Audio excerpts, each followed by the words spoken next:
Dans le monde de la maison connectée, il y a un aspect qui nous fait gagner beaucoup de temps, c'est la propreté.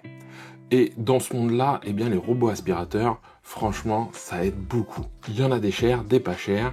Et aujourd'hui, je vous en présente un vraiment abordable, c'est le Lefant M320. Et on voit ça après l'intro. Bonjour et bienvenue sur la chaîne Les Tests de Cyril. Ici on parle de tech, audio, photo, vidéo, d'Apple aussi et également de maison connectée. Et donc dans le monde de la maison connectée, comme je le disais en intro, eh bien les aspirateurs robots, franchement c'est un bon premier pas. C'est quelque chose qui nous fait gagner du temps, qui nous permet de maintenir un niveau de propreté correct. Encore une fois, ça remplace pas tout ce qu'on peut faire à la main, mais franchement, je le dis, c'est vraiment quelque chose qui va permettre d'avoir un ensemble pas trop de poussière, faire un petit coup de propre quand on veut, voire quotidiennement. Et à ce niveau-là, franchement, c'est un gain de temps énorme. Et donc, dans cette gamme de produits, les robots aspirateurs, on trouve vraiment tous les prix. On trouve des choses à moins de 100 €, on trouve des choses à 1000, 1500 €, voire plus encore. Je suis pas allé jusque-là. Les derniers que je vous ai présentés étaient vraiment sur des 500, 600, voire 1000 €. C'est relativement cher. Et je me dis que quand on veut commencer et que c'est le premier qu'on veut acheter, on n'est peut-être pas prêt à investir cette somme-là pour voir à quoi ça ressemble, si ça nous aide vraiment, ce genre de choses.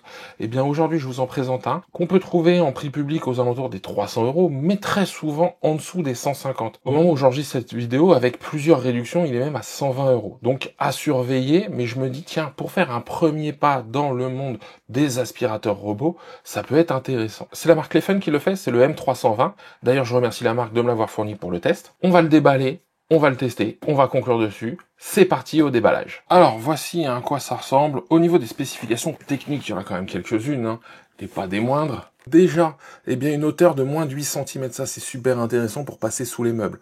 Ensuite, on a, eh bien, un rayon d'action de 28 cm, ce qui est plutôt correct.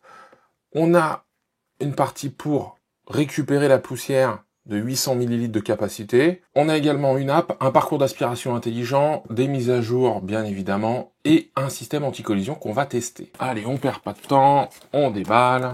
Et premier point, hop, eh bien il y a des lingettes, d'accord ? Il y a des lingettes pour nettoyer le sol. Alors, je vais être très direct, c'est bien qu'elles y soient plutôt qu'elles n'y soient pas. Maintenant, je constate une chose, c'est qu'au démarrage, la lingette, eh bien, il est bien imbibé de produit, donc, elle nettoie bien. Au bout de 15-20 minutes, dans ce que j'ai pu utiliser, elle a laissé son produit un peu partout où elle est passée. Elle est de moins en moins efficace. Faut penser, suivant la surface, soit à la changer, soit... regardez ça. Moi, vraiment, c'est le côté aspirateur robot qui m'intéresse. Une fois qu'on a retiré, hop, ce que j'aime bien, ça, c'est ces démarrages rapides, là, sous la forme d'un seul panneau, avec du visuel comme ça, c'est très très bien. On a même ce que veut dire la LED dessus, donc c'est intéressant. Malheureusement, ce n'est qu'en anglais. Je vais télécharger l'application après. Alors, le placement, c'est intéressant. Pourquoi ? Parce qu'on doit avoir au moins 50 cm de chaque côté. Parfois, c'est 1 mètre. 50 cm, c'est pas beaucoup. Ça, c'est plutôt bien. Et 1,50 m devant, pour que le robot puisse prendre son élan, son départ. On va avoir donc la partie alimentation, chose très classique. Ça va aller après avec le robot. Le robot, je le mets de côté. J'ai la station. C'est une toute petite station. Franchement, elle est rikiki. Et ça, c'est vachement cool au final. Franchement, ça, c'est une bonne surprise parce que j'aime pas trop quand ça prend énormément de place. Sauf si, bien sûr, il y a un système d'aspiration et de vidange de l'aspirateur robot, ce qui n'est pas le cas ici, bien évidemment, pas dans cette gamme de prix. On a là une partie pour aller sous le robot qui va venir s'y clipser avec un petit peu un caoutchouc, là, vous voyez, avec des ergots, certainement pour la mop. On a également diverses brosses qui viennent, vous savez, pour aller chercher dans les coins. Ça pour nettoyer. Et on a même, bien ça c'est bien. Il lésine pas sur les accessoires dans cette gamme de prix, encore une fois. On a même un filtre supplémentaire, je suppose, quand on doit changer celui de l'aspirateur robot. Et bien évidemment, le clou du spectacle, l'aspirateur robot en lui-même. Et avec une particularité que je trouve très sympa, c'est qu'on a le réservoir qui va récupérer la poussière juste sur le dessus. On va le voir en fonctionnement, ça c'est chouette. Et ça nous permet très rapidement de voir aussi s'il est rempli, pas rempli. Et donc ça c'est bien avec ce fameux, vous voyez, filtre qui est juste là, derrière ça. Ouais, très intéressant. Un autre point que je note par rapport à d'autres aspirateurs robots que je peux avoir, c'est qu'il n'y a aucune partie mobile. Vous savez, quand il y a des collisions, ce genre de choses. Pourquoi ? Parce que, eh bien, il y a une détection avec des capteurs, des sortes de caméras, ce genre de choses. on va regarder en fonctionnement, qui lui permet aussi d'éviter les obstacles pendant qu'il tourne. Si je regarde en dessous, eh bien en dessous, quelque chose de très classique ici avec la partie aspiration. Vous voyez ici, j'ai 2 ergots pour mettre les fameuses brosses pour que ça aille un peu plus dans les coins. Et là, vous voyez, ça c'est pour les tapis, les petites marches, ce genre de choses. Alors pas des grosses marches, mais plutôt intéressant. Là, pareil, il semblerait que j'ai des capteurs ici et là. Ça c'est intéressant aussi, si vous avez des escaliers que vous le posez à l'étage. On regardera si ça fonctionne. Il est classe, hein.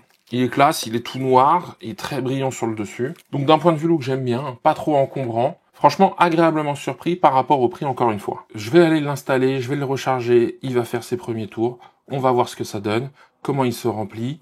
On va regarder tout ça, on va le filmer. Moi, je vais le commenter du bureau une fois que j'aurai fait mes différents plans, que je l'aurai testé 2-3 fois. Et après, on conclura dessus. Alors, ça fait quelques heures maintenant que je le teste, que je l'utilise à fond. J'ai vraiment mis beaucoup de cas de figure, vous allez le voir là. J'ai pris des plans d'illustration pour vous montrer tout en détail. Tout ce que je vais dire, je rappelle une chose. Là, en ce moment, ce produit, il est aux alentours de 120 €, parfois 150. C'est pas un produit à 400, 500 ou 1000 €. Je tiens à le signaler parce que forcément, les exigences sont peut-être à adapter au prix. Ça, c'est le premier point. Ça fonctionne bien. L'application, l'utilisation, franchement, ça fonctionne super bien. On va regarder l'application juste après pour voir un petit peu les détails. Ça aspire, ça fait ce qu'on lui demande en fait, ni plus ni moins. Il y a des choses à dire dessus. La puissance va jusqu'à 6000 pascal. C'est correct, ça ramasse la poussière. Ça prend pas tout, mais tous les aspirateurs que j'ai pu tester parfois ratent quelque chose, donc ça, je lui en veux pas, je le comprends. Il faudra peut-être faire plusieurs passages ou le faire passer plus régulièrement pour que ce soit toujours clean. Alors, au niveau de la vidange, ça fonctionne bien. Là, je vous montre comment je l'ai vidé. Il y a un truc que je dis que je fais pas sur d'autres parfois, c'est le petit filtre ici qu'on doit défaire parce que ça s'accumule autour si on veut garder de la puissance d'aspiration, ce genre de choses. Voilà, c'est le point de vigilance à avoir quand on le vide, pas laisser autour, parce que en plus, quand on ouvre, ce qui est bien, c'est qu'en ouvrant, ça s'éjecte automatiquement, mais la partie filtre, faut la défaire, faut frotter un petit peu, mais sinon, ça se fait très rapidement, en 1 ou 2 minutes, vous avez terminé, c'est ok. Ça, j'aime beaucoup. Ça, c'est pour moi la petite partie très intelligente, très smart. Déjà parce que c'est aimanté. Là, on met la petite mop, hop, c'est aimanté, on vient la mettre là. Ça, c'est cool parce que parfois, il y a des petits élastiques, des trucs comme ça, c'est pas terrible. Par contre, quand vous avez ce module entier ici, il refuse d'aller sur les tapis, d'accord? Il y a une sorte de protection, il doit détecter que ça s'est installé. J'ai essayé sans ça, même juste avec cette partie-là, il refuse. Donc, si vous voulez vraiment faire de l'aspiration et passer sur certains tapis, ce genre de choses, eh bien, il faut enlever cette partie grise. Les doubles brosses ici, remontent à peu près bien dans les coins, ça va. Alors, il en reste toujours un petit peu, mais ça c'est pareil. Je connais aucun aspirateur qui va dans les coins extrêmes, machin, etc. Mais quand je dis il en reste un petit peu, ça a mis un petit coup de propre. Il y a un point sur lequel j'attire votre attention, c'est vrai que il n'y a pas de rouleau ici qui vient avec l'aspiration juste avant. Il y a ces brosses-là. Ces brosses-là, s'il y a des poils ou des cheveux, moi j'ai des personnes avec des cheveux longs chez moi, ils viennent un petit peu s'y mettre. Alors ça va pas du tout empêcher le fonctionnement. Mais donc au moment où on a terminé, ou une fois par semaine par exemple, on va le nettoyer, on vient déclipser, on vient enlever les cheveux. C'est pour ça qu'il y a la petite brosse, c'est pour ça qu'il y a la petite partie qui permet de couper. Et éventuellement, moi j'ai réussi à chaque fois en les retirant comme ça, c'est bien passé. Mais c'était un point que je voulais vous signaler. Au niveau des détecteurs de collision, ça marche bien. Là j'ai mis une chaussure juste devant et au dernier moment quasiment, et il s'est arrêté pile poil devant. Donc la partie ici avec les détecteurs fonctionne super bien. Il tourne bien autour des choses, ça c'est plutôt bien. Il y a les détecteurs ici aussi. Je l'ai essayé à l'étage pour voir si les escaliers, c'était risqué ou pas. Pareil, il s'est vraiment arrêté, il a fait demi-tour, vous le voyez ici à l'écran, ça marche super bien. Donc tout ça, c'est que du positif par rapport à ce que je suis en train de vous dire. Alors, l'application, je la trouve bien faite. Là, vous allez voir. Donc, quand on arrive ici, on peut avoir nos différents appareils, si on en a plusieurs. Moi, je vais dans Entrée. Il y a toujours le temps de nettoyage. Alors, le temps de nettoyage qu'on a réalisé sur le nettoyage, le nombre de mètres carrés. Le mode de nettoyage, là, vous voyez, on peut avoir un nettoyage automatique, juste les bords. Nettoyage d'étage, j'ai trouvé ça super intéressant. C'est si vous avez un endroit particulier, il va faire des ronds concentriques, parfois les agrandir un petit peu, mais j'ai trouvé ça vachement intéressant aussi d'avoir ces options-là, en fait.